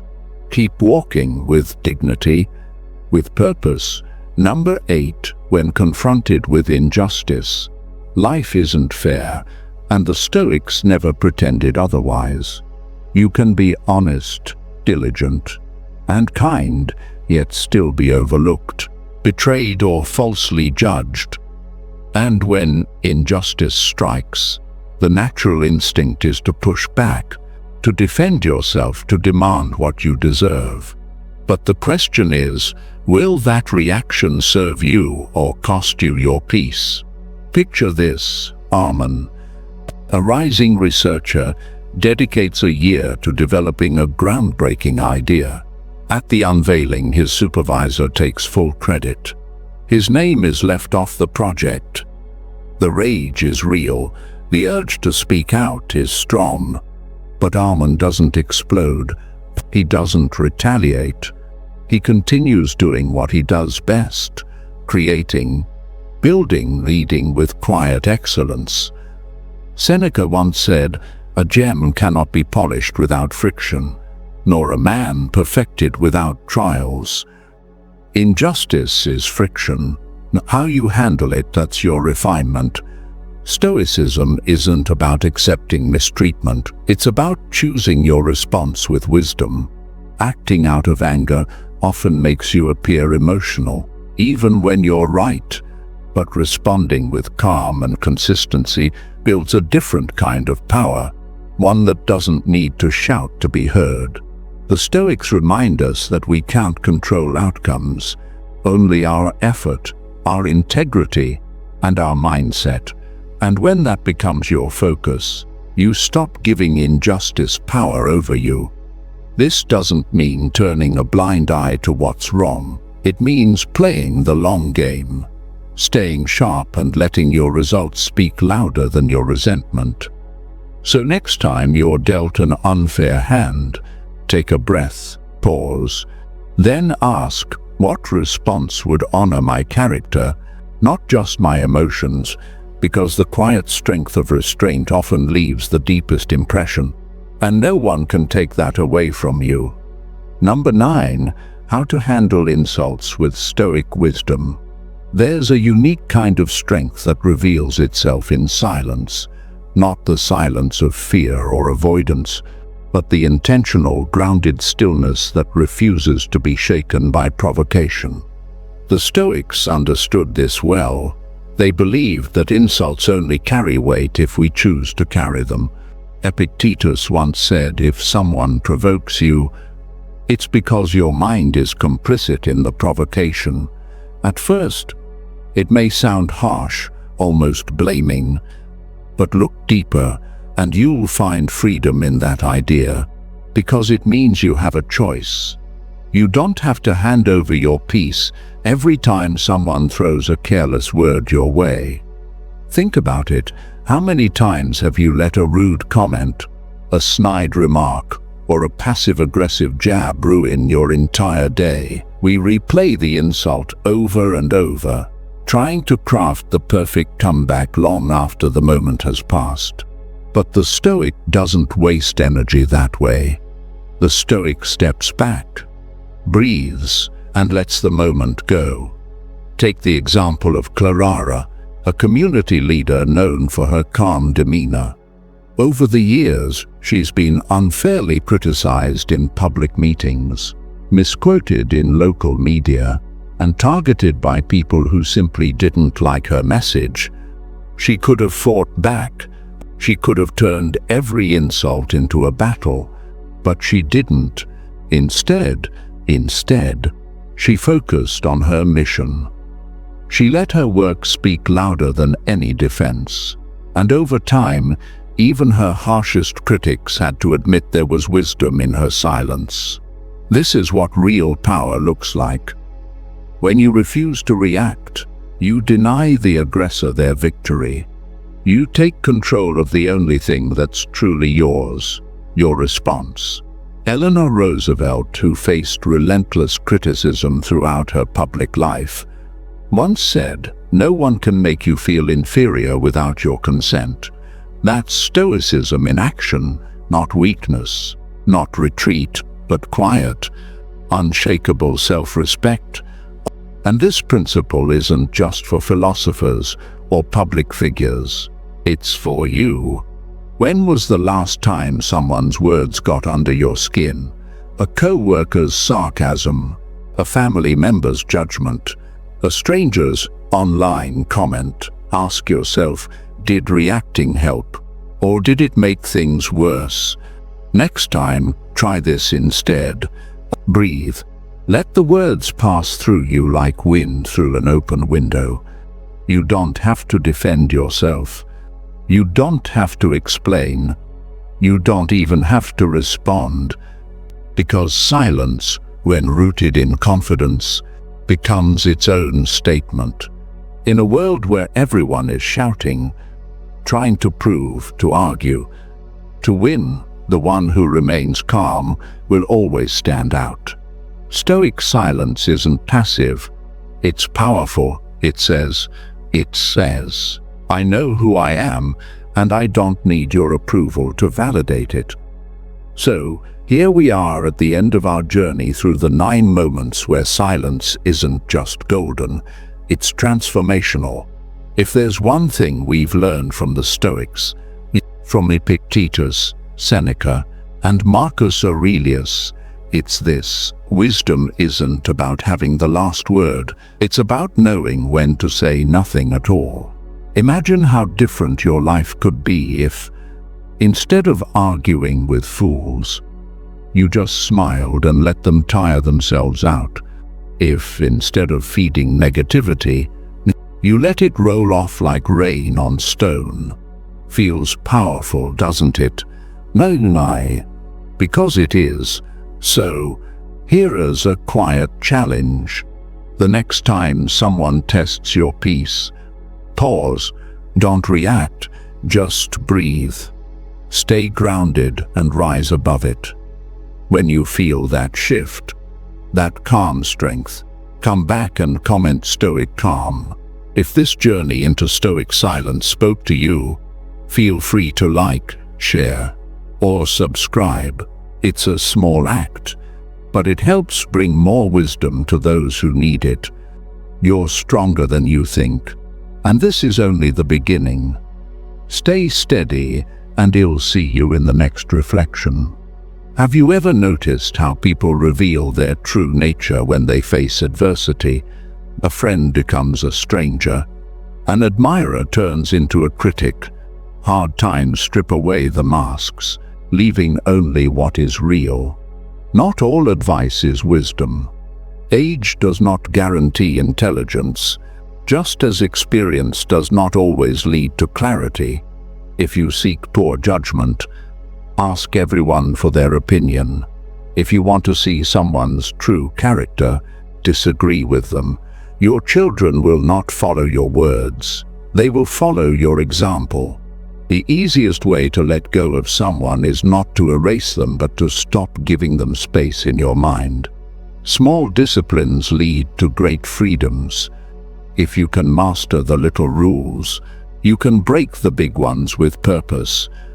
Be wary when your enemy praises you. Not all compliments come from goodwill. The purpose of life is not to chase happiness, but to cultivate it from within. A fulfilled life is built in the present, not in the uncertain future. And if you believe in the righteousness of your values, let your actions, not just your words, be the proof. Remember, the best revenge against those who wish you harm is not anger, it is indifference and joy. Today we uncover the two types of people an intelligent person silently walks away from. Pay close attention. Recognizing them could save you years of wasted energy. 1. Dangerous people. An intelligent person understands that the weight of one's life is not carried by fate alone, but by the hands that reach toward them, the company they choose to keep. More than circumstances, more than external trials, the people in your orbit shape the direction of your journey. They either sharpen your mind, strengthen your spirit, and push you toward wisdom, or they drag you into chaos, strip you of clarity, and bury you beneath burdens not your own. A wise soul does not cling to relationships that dim their light. Far better to walk alone in peace than to be entangled in the wreckage of those who thrive on conflict. Dangerous people do not announce themselves with flashing warnings. They do not arrive draped in shadows or speak with voices laced with menace. Instead, they come as friends, lovers, mentors, disguised by familiarity, cloaked in charm. Their presence feels warm at first, comforting even, but over time, something shifts.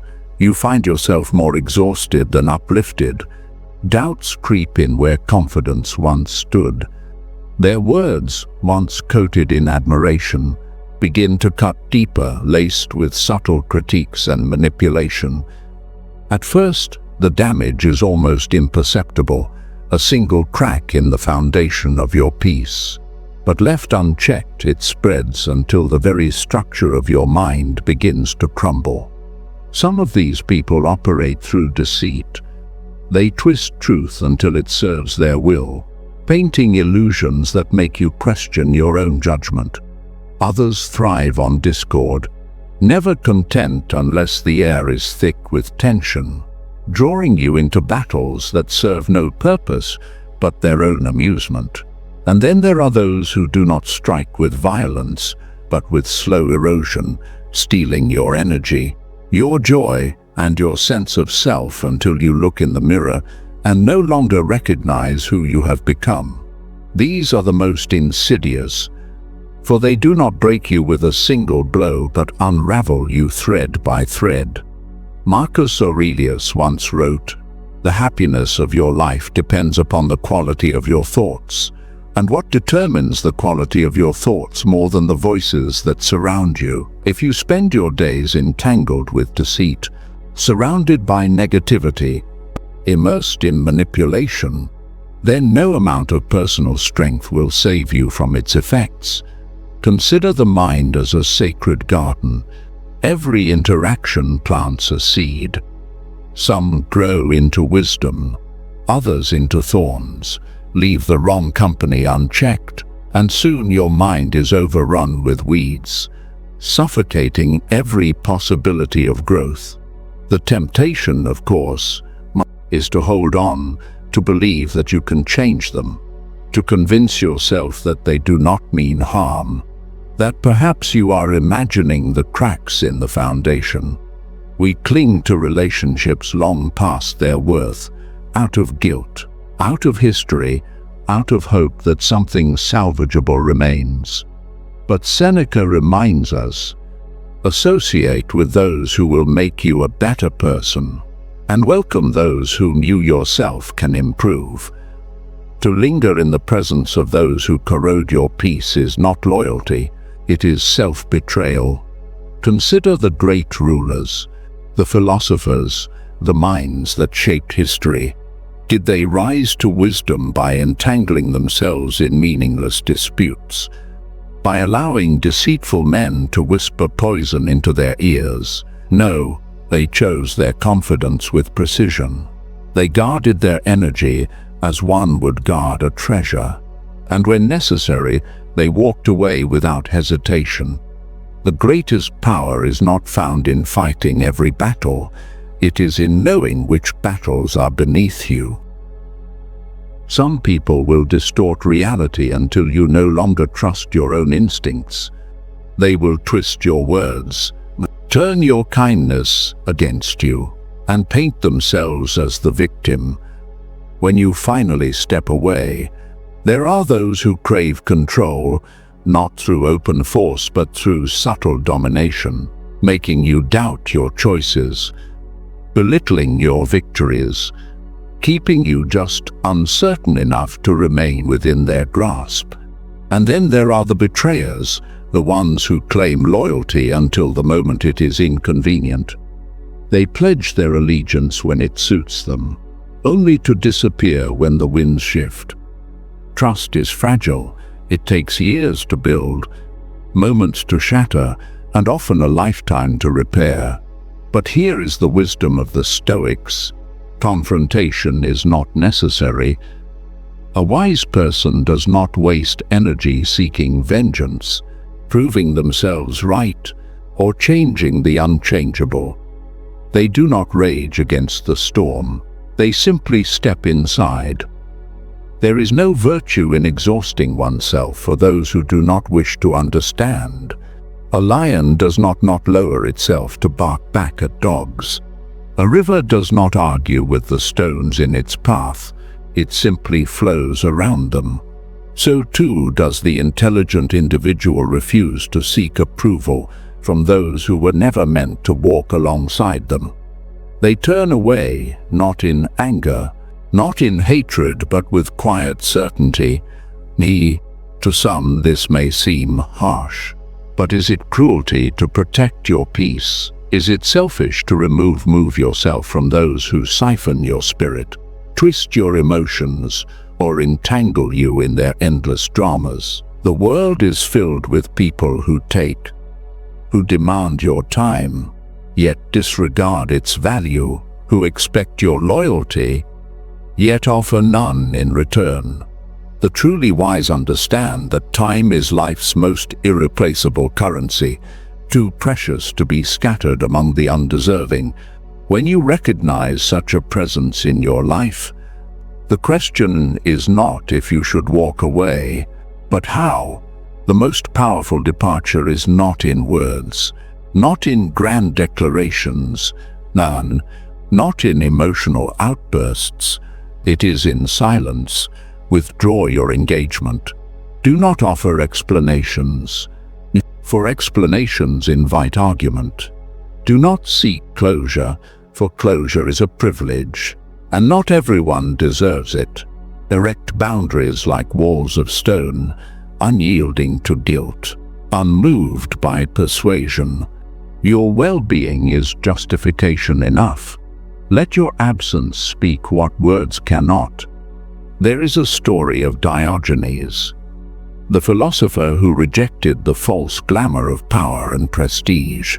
When Alexander the Great, conqueror of nations, stood before him and offered wealth, recognition, anything he desired, Diogenes did not bow. He did not flat. He did not argue. He merely asked the emperor to step aside. As he was blocking the sunlight, here was a man who understood true freedom, not in the ability to conquer, but in the ability to remain unaffected. Dangerous people, whether they wield power or manipulation, hold no sway over those who know the value of their own peace.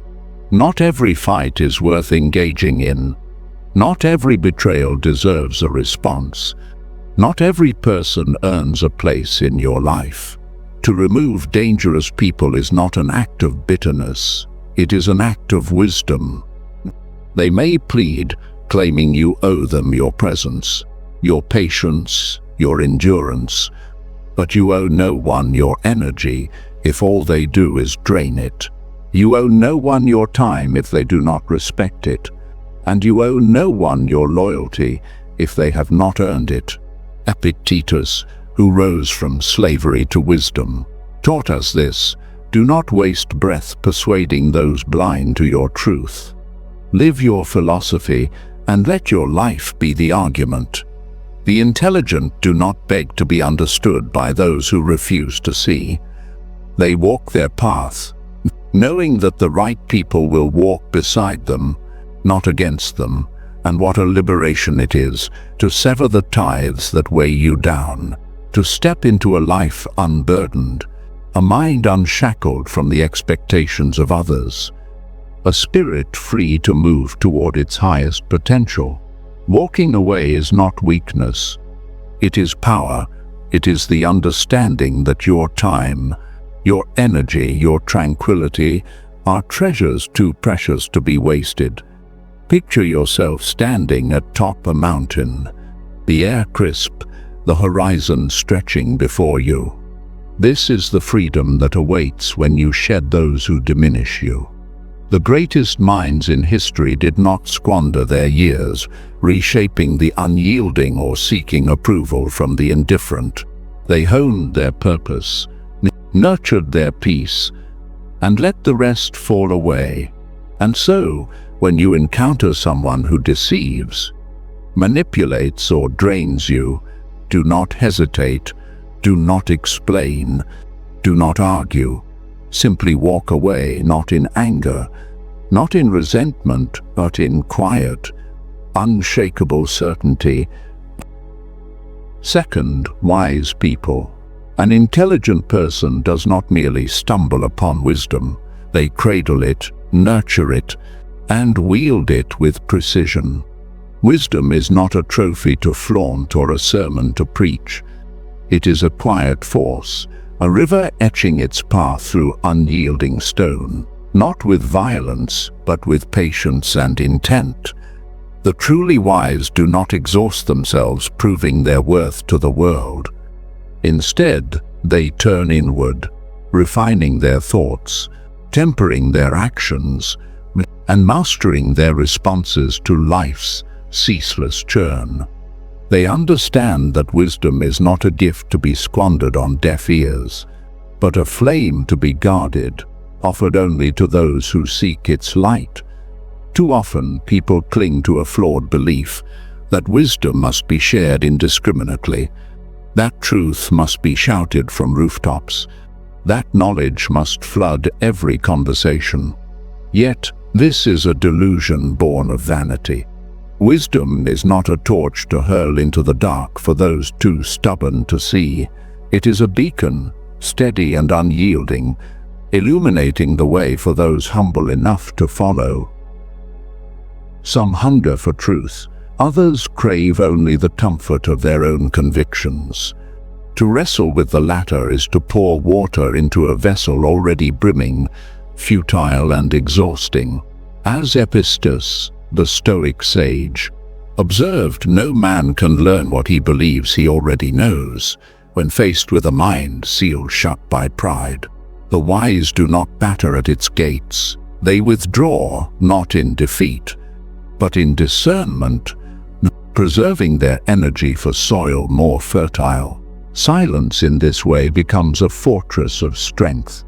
The world teems with those who mistake noise for brilliance, who chase victory in petty disputes rather than the quiet pursuit of understanding. But an intelligent soul knows that truth does not bend to the clamor of voices. Marcus Aurelius, the philosopher-emperor, penned a timeless truth. The opinion of 10,000 is worthless if none grasp the matter at hand. A chorus of ignorance does not forge reality, nor does the din of argument crown its victor. The wise do not tether their peace to the approval of the crowd. They live their wisdom not as a performance, but as a practice, a steady rhythm beneath the chaos. In life, you will cross paths with those who sap your spirit, not through malice alone, but through the sheer weight of their presence. These are the perennial complainers who shun change, the advice seekers who discard every word you offer, the questioners who probe not to learn but to spar. They are leeches of time and vitality, giving nothing in return. A wise person reads these signs swiftly and acts decisively. They do not linger to justify their retreat or broadcast their exit. They simply fade from the scene, choosing serenity over the mire of fruitless entanglement. Consider the tale of Diogenes, the cynic philosopher who roamed ancient Greece with a lantern in daylight, seeking an honest man. One day, a pompous scholar approached him, eager to debate the nature of virtue. Diogenes, unimpressed, sat silently, peeling an orange. The scholar prattled on, piling arguments upon arguments, until finally he demanded, "Why do you not respond? Have you no wisdom to share?" Diogenes looked up, offered a single slice of fruit, and said, "If you were hungry for truth, you'd taste it instead of talking it to death." Then he walked away.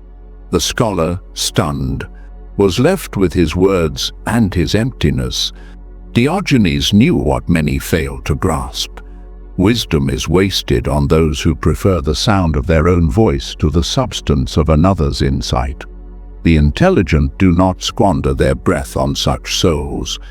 They reserve it for those who approach with open hands, not clenched fists. This is the heart of true wisdom, not in bending others to your will but in commanding your own. The wise do not look to the world to deliver their joy, nor do they hang their peace on the whims of circumstance. They forge tranquility within